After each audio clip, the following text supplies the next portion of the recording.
Hi, I'm Farah, and like Taylor Swift, I enjoy cooking a lot, so I decided to try her 3 favorite dinner party recipes.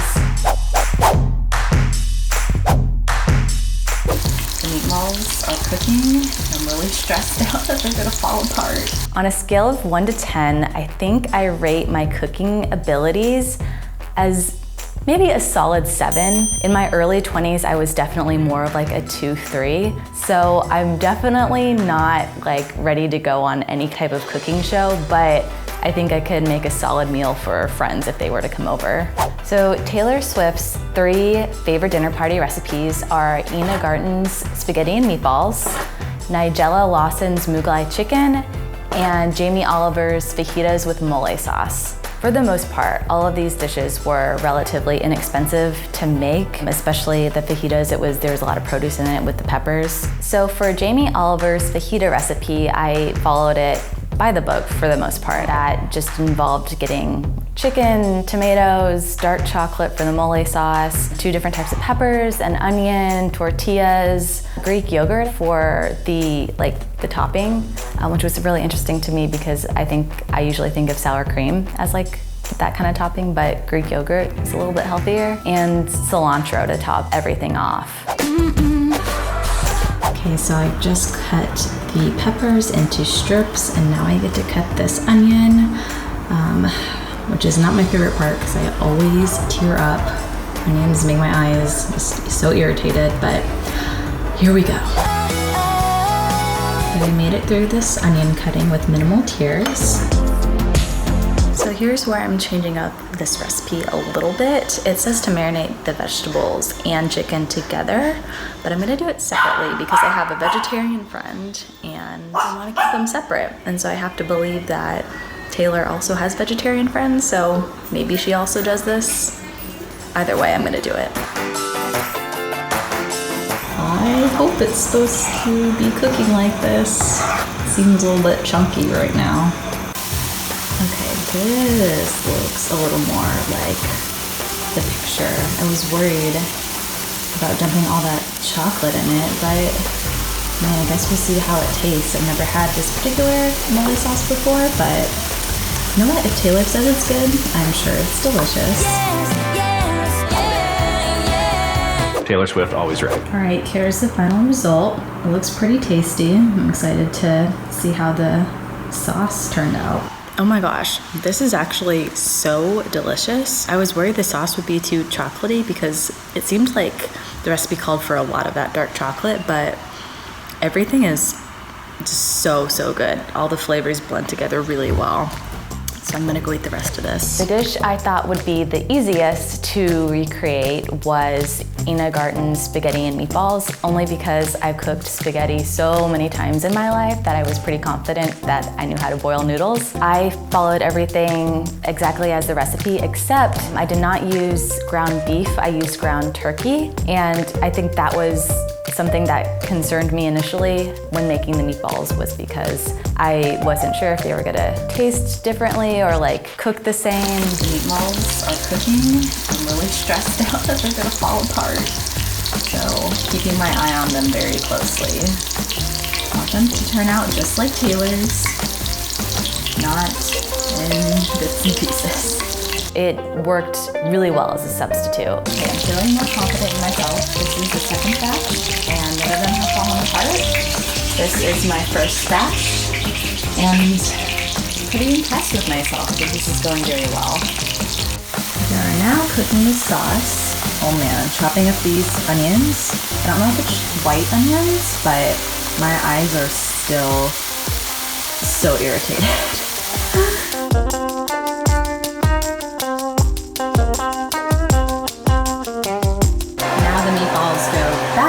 Pot to cook for another 20 to 30 minutes, which is interesting. I didn't think making meatballs and sauce would take this long because I usually make it straight out of a jar, which is not making it at all.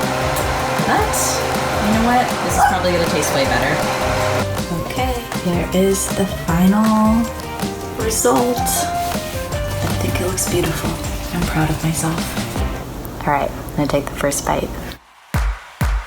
Yeah, this is legit. Wow, the meatballs are so tender and flavorful, and the sauce is just really kick-ass. Way better than a jar. My dog wants some, but he's not gonna get any.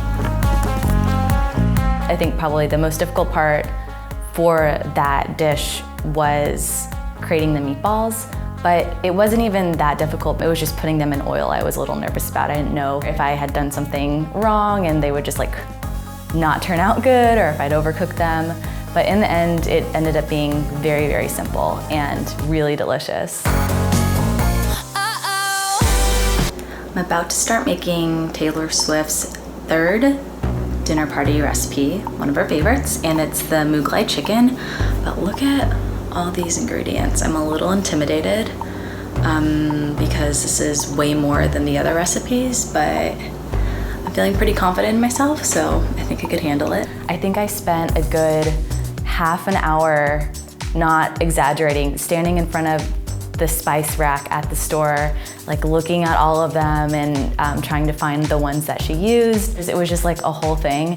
And because just the shopping trip part was so complex, I was like, oh man, this recipe is gonna be complex in my head, only because I have never attempted to cook curry before. Okay, so I just peeled some garlic with a knife. I don't own a garlic press, but in the article, Taylor said that owning one was game-changing for her, and as someone who was also born in 1989, I think it's time for me to own one too, because peeling garlic is kind of a chore. Anyway, you just gotta do what Taylor Swift does. I also don't own a food processor, so we're gonna see if this magic bullet can make this into a paste like the recipe says, so fingers crossed it all works out. Otherwise, I'm gonna have to grind it myself by hand.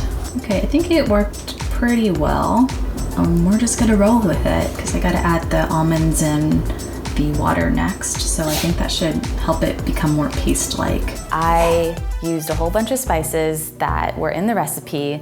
The only two things that I changed a little bit differently, I could not find cinnamon sticks at the grocery store.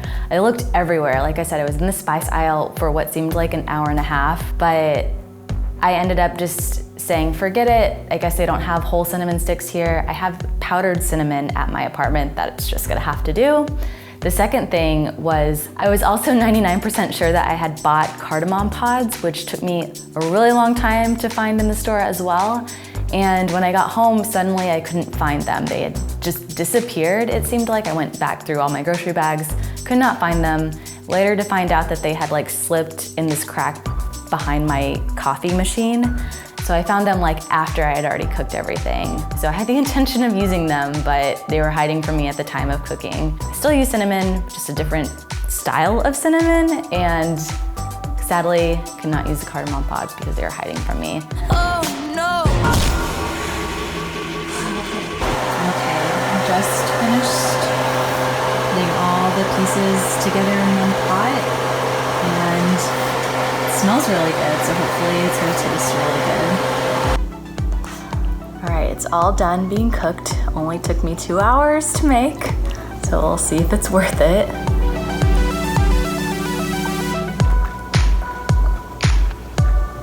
This is good. Yes. So I think up front, the Mukai Chicken was probably the most expensive, only because the price of the spices. If you don't have that variety of spices in your kitchen already and you have to go out and buy all the different types of spices for the curry specifically, that can add up. But once you have those spices in your kitchen, they will last you a long time. So if you wanted to make it again, like you already have most of the ingredients. And then the recipe that actually ended up being the hardest was Nigella Lawson's Mukai Chicken, in a sense that it took probably the longest to put together, but in the end was probably one of the most delicious dishes. The dish that was hands down the best tasting was, I think, the spaghetti and meatballs, specifically because the meatballs weren't dry at all. I'm gonna use like a controversially gross word, but they were very moist. and just flavorful, and it really complemented the sauce and spaghetti really well. But a very close second was Nigella Lawson's Mukai Chicken. That had just so many good flavors, and the chicken was just very tender, and the curry sauce was like both sweet and salty at the same time, and it was all just really good. Which dish would I cook for Taylor Swift herself? I think she would be wowed by how well I could cook the spaghetti and meatballs, because I impressed myself and I've cooked spaghetti a million times, but for some reason this spaghetti was just next level.